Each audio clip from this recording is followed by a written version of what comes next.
सत्यानन्दचिदात्मने सर्वान्तरात्मने श्रीमद् वेङ्कटेशाय मङ्गलम्। स्वतः सर्वविदे सर्वशक्तये सर्वशेषिणे सुलभाय सुशीलाय वेङ्कटेशाय मङ्गलम्। परस्मै ब्रह्मणे पूर्णकामाय परमात्मने प्रयुञ्जे परतत्त्वाय वेङ्कटेशाय मङ्गलम्। आकालतत्त्वमशान्तमात्मनामनुपश्यताम् अतृप्त्यमृतरूपाय वेङ्कटेशाय मङ्गलम्। प्रायस्वचरणौ पुंसां शरण्यत्वेन पाणिना कृपया दिशते श्रीमद् वेङ्कटेशाय मङ्गलम्।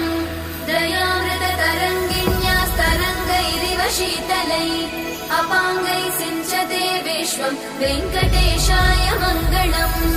स्रग्भूषां